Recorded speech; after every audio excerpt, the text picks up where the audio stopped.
Oh, bloody cold in the garage today. It's obviously no secret that I don't have any hair. But don't worry, this isn't one of those Keeps adverts. What I really need is a good quality warm hat that I can wear out and about in the garage anytime my little head starts getting cold. Just like this one. So you guys have probably seen these already. Nick has just got a load more stock in. These are available for you to buy at the moment. They are £10 locally, or alternatively they're available for 15 quid posted. All you've got to do is get in contact with Nick at Team Prawn Racing to order yours today. Anyway, let's crack on with the video.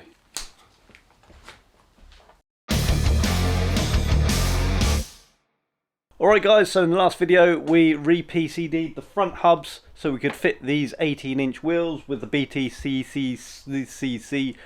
touring car slicks onto the Volvo. Now we're going to be dealing with the rear, and you can see just over there I have prepared a lot of the rear suspension stuff, basically cleaned it up, gave it a quick coat of satin black so they didn't look too crusty. I really should have sent them off powder coating. I felt like I didn't have time and it would have been quicker doing it this way, but the amount of cleaning up that they needed, I basically spent a full day cleaning them, priming them, painting them, and so on and so forth. A full day that I could have done all of this, got it all bolted up to the car and then probably on the ground already. So in today's video I'm going to be putting these onto the car alongside these upper control arms which I made in the previous video, and I'm also going to be converting the rear hubs to 5x112, same as the front, completely different method because I'm actually using off-the-shelf parts, but it's not really a bolt-on because there's a few things that you have to get sorted, and you do lose the ability of the rear wheel speed sensors, which hopefully I will get working in the future because I want to run traction control on this and I need to know how fast the rear wheels are turning. So I suppose I best get all this down, put it on the bench, start piecing this together and showing you how I go around making this into a 5-stud. These are the standard anti-roll bar brackets which have just been cleaned and painted up, the standard trailing arms which have just been painted, and I have modified so they accept a spherical bearing which I have to quickly press in and put a circlip in to trap them in place, a few more bolts, and these are the rear caliper brackets.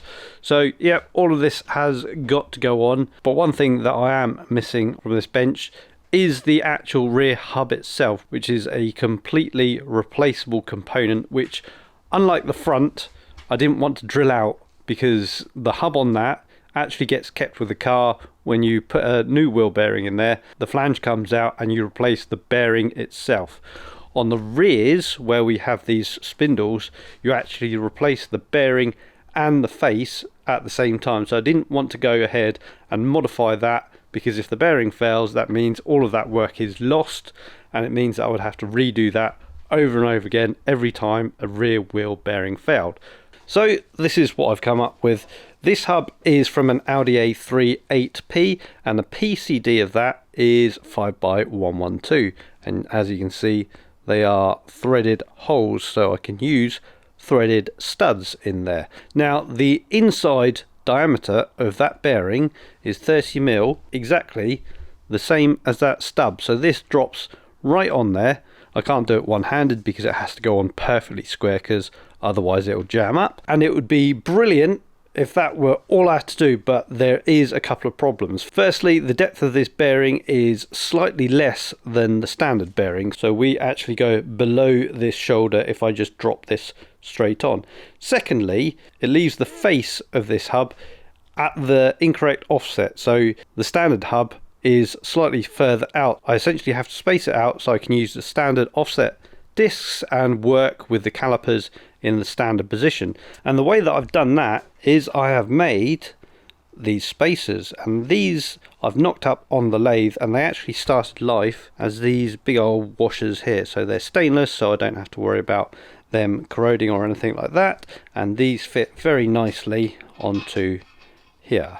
And for your information, they are 8mm thick exactly. These started off life as 10mm, so they were lathed down to fit here, and these are all nice and flat. So the hub will now sit on there and sit at the correct offset. So then I just had to get a disc to fit this that was the correct offset for what I need. Now you've obviously seen I can re-drill the PCD fairly simply. On the disc it doesn't have to be super accurate. I can go with 15-16mm holes so long as it sits on the centre bore properly. The issue is the Audi centre bore is nothing like the Volvo centre bore. The Volvo centre bore is much larger, so I can't use it on this hub because it needs to sit on there nicely so I can guarantee that it is sitting centrally. So what I have got to go on there is a set of discs like this. This is the list of cars that these discs come from, and they are exactly the same outer diameter as the Volvo, and they are the correct offset for the Volvo as well. The only difference is this centre bore is very, very close to the Audi. It actually needs opening out just 1mm, so half a mil either side. And obviously you can see this is a 4 stud, so I have to re-drill it to match the PCD of the hub. All of this, by the way, if I have any issues at a race weekend or a track day, I want to be able to buy these parts off the shelf and be able to re-drill these easily or open this out easily, so I don't have to take these back to the garage to make them fit the car. I just want to be able to pick these up and with a few quick modifications get this on the car so I can get the car back on track. So I'll show you in a minute when this all goes together how I intend to do that. Right guys, so this is my very quick and dirty method of enlarging this centre bore so it fits on this hub. Currently does not fit over the centre. Now obviously I'm not going to have a lathe on site, so how can I open that out nice and accurately and make that fit that hub very quickly and very easily? Get my hand drill, 40 grit flap wheel, and basically put that in the hole like that, and that will probably do it. Absolutely spot on. There you go. In probably about 30 seconds I've made that the right size to fit this centre bore, and yeah, no special tools, no lathe, no pillar drill or anything like that. Just picked up one of these from Motor Factors and with a hand drill made it fit.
So there we are, boys and girls. That is a 18 by 10 wheel on the rear of my Volvo S40.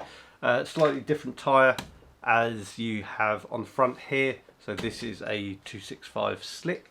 That is also a 265, but it's obviously a wet tyre. But dimensions wise, they are pretty much identical.